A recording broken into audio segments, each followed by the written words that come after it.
You've been performing your entire life for an audience that isn't even watching, editing yourself into someone acceptable, someone likable, someone who doesn't take up too much space or require too much attention, and somewhere in all that performing you forgot what it feels like to just exist without immediately calculating how your existence is being received. Every decision you make passes through this filter of whether people will approve, whether they'll think less of you, whether you'll disappoint them.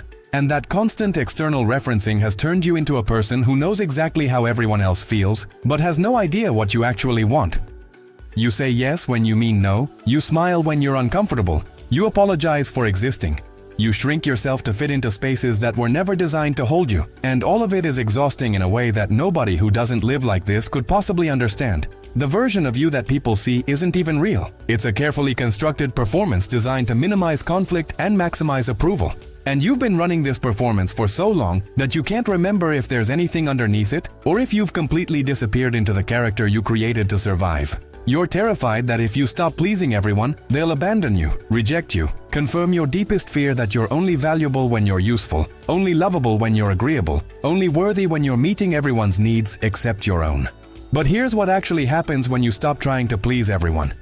Some people get angry, some people get confused, some people disappear, and you finally get to find out who actually cares about you versus who just cared about what you could do for them. The people who loved you for your compliance won't love you for your authenticity, and that loss will hurt. But what hurts more is spending your entire life being loved for someone you're not, while the real you starves for recognition.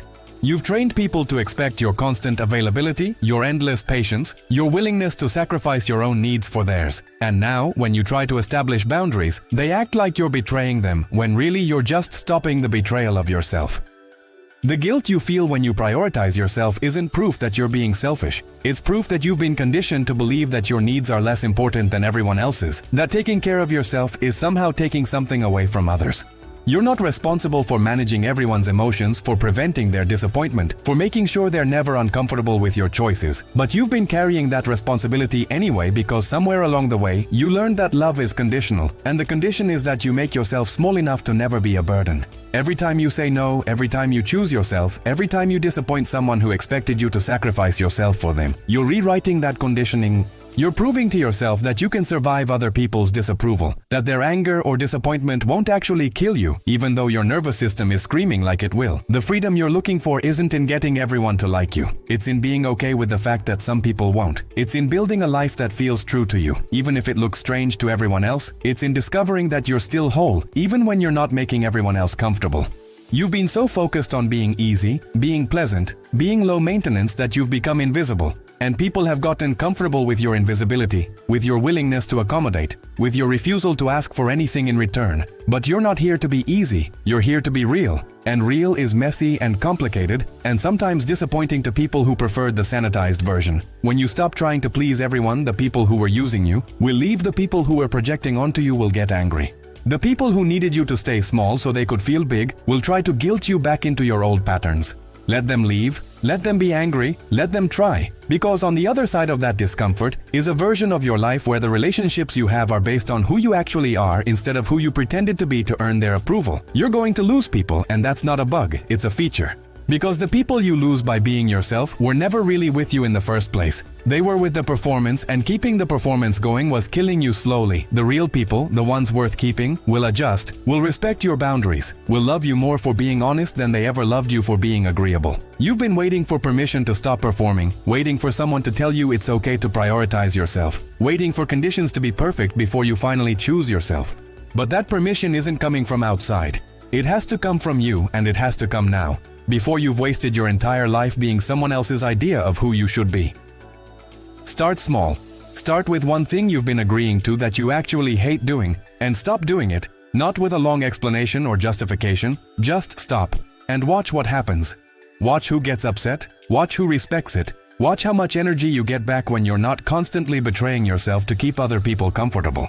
The anxiety you feel about disappointing people is worse than actually disappointing them. Your brain is catastrophizing rejection that mostly won't happen, and even when it does happen, it's survivable. You've survived every time someone has been disappointed in you before. You've survived criticism, you've survived conflict, you've survived people being angry, and you'll survive it again. But this time, you'll survive it while being true to yourself instead of while pretending to be someone you're not.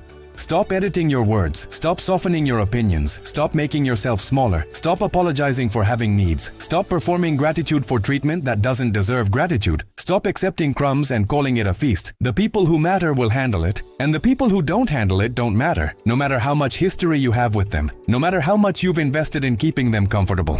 You're not required to set yourself on fire to keep other people warm. You're not required to sacrifice your authenticity for other people's comfort. You're not required to keep performing a version of yourself that makes everyone else happy while making you miserable. What happens when you stop trying to please everyone is that you finally get to meet yourself, the version of you that exists when you're not constantly calculating how to be received, the version that has opinions and preferences and boundaries and needs that don't require approval to be valid. That version has been waiting your entire life to be seen, to be heard, to be allowed to take up space, and every moment you spend trying to please everyone is another moment that version stays buried. The cost of everyone's approval is your own disapproval of yourself. The cost of keeping everyone comfortable is your own constant discomfort. The cost of never disappointing anyone is perpetually disappointing yourself. Stop paying that cost. Stop trading your peace for their comfort. Stop believing that being loved means being convenient. You're allowed to be inconvenient. You're allowed to have needs. You're allowed to disappoint people who expected you to never have needs. You're allowed to be fully human instead of a carefully curated version designed to never upset anyone. The liberation you're searching for isn't in finally being good enough to earn everyone's approval. It's in releasing yourself from the belief that you need everyone's approval to be okay. You were always okay. You were always enough. You just couldn't see it because you were too busy trying to see yourself through everyone else's eyes. Stop performing, stop pleasing, stop shrinking, and start the uncomfortable, terrifying, absolutely necessary work of being exactly who you are without apology, without explanation, without the constant need for external validation. The right people will love you for it, the wrong people will leave, and for the first time in your life you'll know that you're being loved for who you actually are instead of who you pretended to be.